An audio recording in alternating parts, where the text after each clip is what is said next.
Hey everyone, it's Spudty, and today I'm playing some Kings of War, 1000 points. I've got the legend, the rules master, Mr. Nick Williams with me. I've got Mr. Danbringer Death Cane from 11th Legion, and today I've assembled the Legion of Fear and Chicken and all their mastery goodness. So I'm not going to go into names because I'm really terrible at them, but yeah, I'm using Abyssal Dwarfs. I've got some Slave Orcs, I've got some delicious Immortal Guard. I've got 2 units of golems. One of them's a horde, as you can see it's on a big base. I've got a rocket launcher, and these are actually Gore Riders, but I'm representing them as steam engine golems.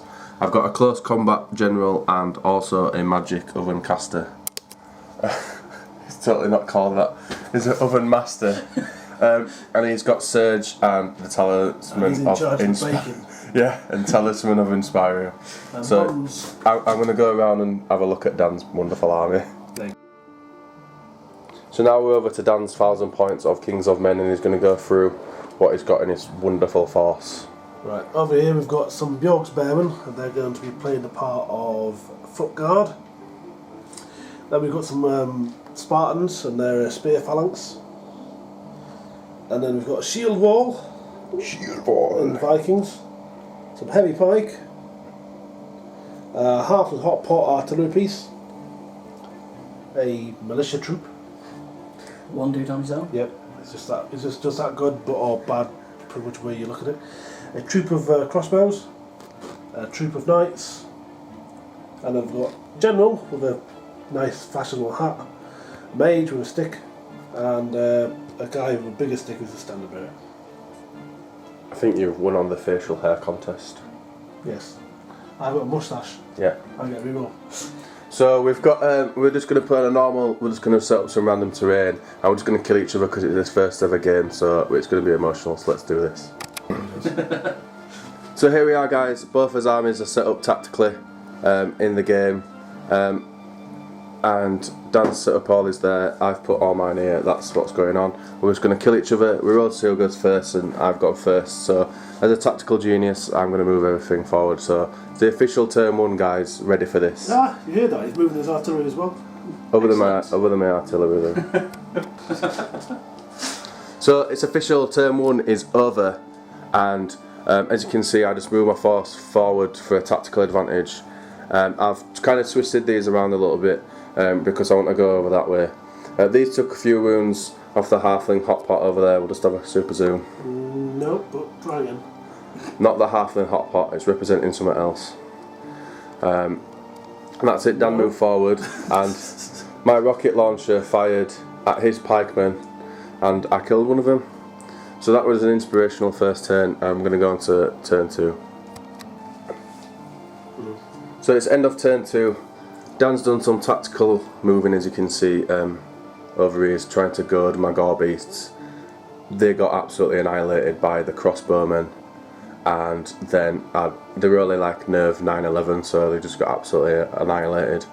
Also Dan just moved a little bit forward, he's waiting for me to charge, and nothing, no magic or anything hit over there. On my side my war machine totally missed all 3 attacks, and I've just moved a little bit more further, and I think this next turn I'm just going to have to charge forward because I want to hit things. So yeah, on to turn 3. So we're at the end of turn 3, as you can see there's a few more wound counters on my side, and yeah, pretty much It's caught up by 1 here. yeah, I managed to take 1 wound off that my missile launcher. Did a little bit but nothing exciting. My orcs took a few wounds from various things over there, crossbows on that hill, and then I took 3 wounds on this side From the hot pot. from the actual hot pot the first time it hit in the entire game. The goading thing didn't work, so I think this turn I'm definitely have to charge something because I just want to hit things because I'm just stood about just doing not really, just being lazy. And the orcs are wavering. Yeah, they were wavering, double 6 action on them, and they got wavered, and then not happen with them. So that's it, it's going on to turn 4, the action is going to begin now. I'm going to cause some pain on Toast, so I'll catch you in a sec. So with it end turn 4, in my turn I didn't really do that much, to be honest. My engine shot and did a few more wounds on a pikeman. I rolled a double 6, but it made me re-roll it because he had inspiring on him. I charged in my golems there into that big unit of, what are they again? Foot guard, and they charged into the shield wall. I battered the shield wall a little bit, but I did so terrible dice there. I didn't cause 1-2 wounds. Cause one real big hitters. I had terrible dice, and then in Dan's turn, he obviously charged these into the side, recharged, charged the cavalry into my orcs. But they had to go for the woods, so they weren't. Yeah, so they lost the thunderous charge. So, and they were pretty lucky. No, yeah, I was pretty lucky, and the dice were really terrible. And they managed to survive one more turn. They did wave you though. Yeah, they are wavered again, so they can't really do nothing. And then over here, he's managed to take a chunk off the giant Abyssal golems, but they're going to cause some tasty action next turn, especially with my immortals in the rear of the Spartans. So yeah, on to turn 5. I remember what really happened. So end of turn 5, I'll try to do it in unit on what I did. So I fired. That's right. Oh my god, it's Dan's. I'm lying, I've just missed his turn out totally. Dan's turn 5. Right, so at the end of turn 5, officially now, I've let Dan have a go.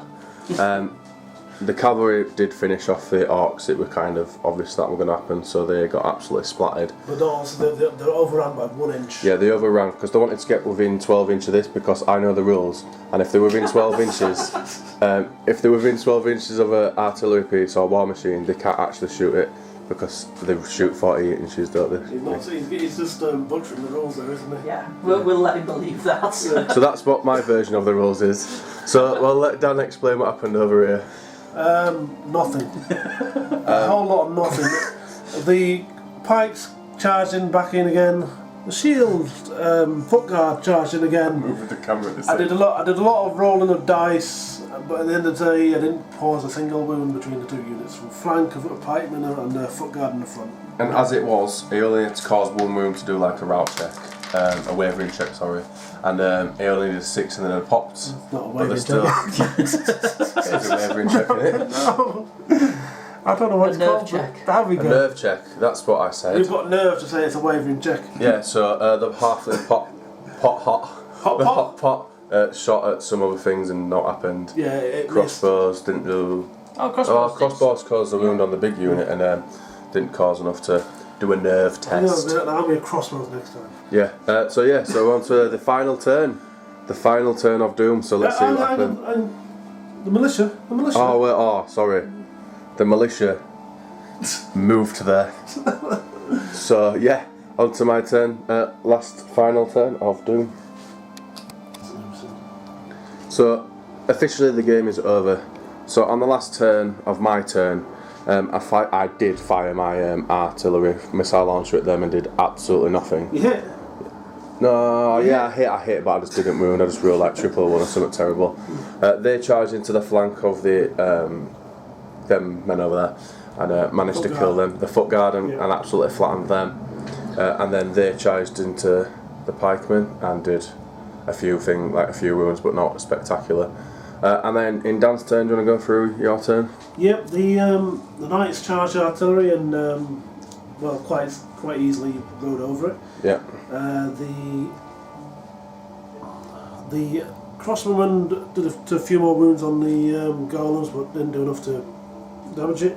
The hot pot unfortunately missed again, but never mind.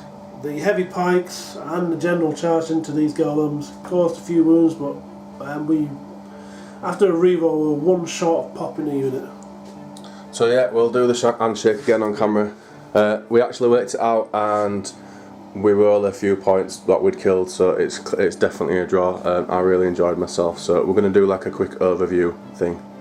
So it's end of our first ever 1,000-point Kings of War army. Dan? Game. Wow, game! So what did you think about it today, Dan? Nice laugh. It was very easy. Even I learned the rules. I think most of them. I know that my missile launcher shoots 48 inches and can't shoot if something's within 12. So that was a good rule. Side and flank charges are really dangerous. The rear ones especially. Rear ones is triple attack. The side is a Pretty flank awesome. charge. Yeah, side is a flank charge. So, what would you improve in your army, or if any tactics? Well, I think the militia that were pivotal in my battle plan. Without them, Without them, The game the could- game yeah. would have been vastly different. yeah. I think another mage might be in order, or if I had enough units to buy another mage. But crossbowmen, fantastic. And I've got an entire army of them. For me, I personally probably would have took the combat guy and taken another oven master, and because the surge is really, really powerful and heal's really powerful, I'd probably try, for the golems, I'd probably take 2 hordes of golems because they're just absolutely brick hard. But in like going like the cheesy line, I kind of like my army a A little lot bit of more. points, that one for 2 horses. Yeah, they are. They're 210 points each. That it? Yes. So yeah, that's definitely what I take. Mistakes on my end was actually something that Nick found out. So Nick's going to give what we could have improved on in the game. He doesn't know this yet though. He does. Yeah, he doesn't know this. He does now though. So this is actual Nick going to go through some of the mistakes. Pretty much what I did. What could have been massively. There's only one thing to pick up on. I mean, most Yeah. of the movement was fine. Perhaps blocking charges, which was unintentional but were good tactics. But the one thing that I picked up on, which Spud could have done, which is a really useful tactic, and damn right, game break, come on guys, terrible. But we had this situation here in the middle where Spud had this regiment of golems able to charge these 2 units here, and he decided that he would declare a charge against the spearmen here. Now, what this meant was he moved through the forest and charged them in the front there for single attacks, and he's disordered, which means that he gets a -1 to hit. Now, what he could have done instead, because he had his overmaster there who's got the surge spell, in his movement phase he could have moved these guys forward normally, pivoted them. We've got the layout here slightly wrong, the forest was slightly off there. Moved his overmaster up a bit, but then in the shooting phase cast surge on these guys, and as long as he got more than 1 inch of surge, he would have hit the flank from 8 dice. If he'd have rolled at least 1 4+, he'd have hit their flank, not only for double attacks, but he also wouldn't be hindered charging through the terrain. And this would have been a similar situation if, say, instead of that forest there, we'd have had a wall here. What he could have done to avoid being disordered is move normally over the wall and then get surged into combat there. And he wouldn't have been disordered. He'd still gone in the front, but he wouldn't have been disordered. So that's so remember that tactic, guys, and I will remember in it because it would have been pinnacle in like a real proper game, really. But yeah, so thanks for Nick for helping us out today. Thanks, Mr. Danbringer. I'm Spud, and I get all the words wrong. Peace out, love you all, stay safe, peace.